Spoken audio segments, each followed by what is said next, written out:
अस्सलामु अलैकुम वरहमतुल्लाहि वबरकातु। नाज़रीन, एक मरतबा मुसलमान बुजुर्ग किसी काफिर हजाम की दुकान पर बाल कटवाने गए और वहां पहुंचकर अपनी बारी में इत्मीनान से बिस्मिल्लाह पढ़कर कुर्सी पर बैठ गए। हमाम को बुजुर्ग के चेहरे पर हल्की से मुस्कुराहट से बातचीत करने का हौसला हुआ, लिहाजा उसने बातचीत शुरू करते हुए बुजुर्ग से कहा, दुनिया में बहुत से मज़ाहिब खुदा को मानते हैं, लेकिन मैं खुदा के वजूद को नहीं मानता। बुजुर्ग ने हैरानगी से पूछा, क्यों नहीं मानते? हजाम कहने लगा, दुनिया में बहुत से मुसीबतें, परेशानियां, बदखाली और अफरा तफरी है। अगर खुदा का वजूद होता तो ये सब मुसीबतें और परेशानियां भी ना होती। बुजुर्ग ने मुस्कुराते हुए कहा, अगर ऐसी बात है तो मैं भी इस दुनिया में हजाम के वजूद को नहीं मानता। यह सुनकर हजाम परेशान हो गया और कहने लगा, क्या मतलब? मैं आपकी बात नहीं समझा।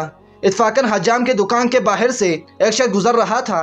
बुजुर्ग ने उसकी तरफ इशारा करते हुए कहा कि इस शख्स को देखो कि इसके बाल कितने बड़े और गंदे हैं। क्या तुम इसके बड़े और गंदे बाल देख रहे हो? हजाम ने कहा, जी हाँ, देख रहा हूँ, लेकिन इसका मेरी बात से क्या ताल्लुक है? बुजुर्ग ने नरम लहजे में कहा, अगर हजाम होते तो लंबे बालों वाले लोग भी ना होते। हजाम ने कहा कि हम तो मौजूद हैं, लेकिन ऐसे लोग हमारे पास नहीं आते।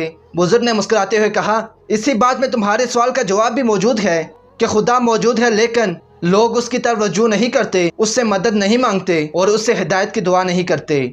नाज़रीन, आपको ये कहानी कैसी लगी कमेंट में ज़रूर बताएं, और अगर अभी तक हमारा चैनल सब्सक्राइब नहीं किया तो हमारा चैनल लाजमी सब्सक्राइब कर दें और मुझे अपनी दुआ में याद रखें। अल्लाह हाफिज़।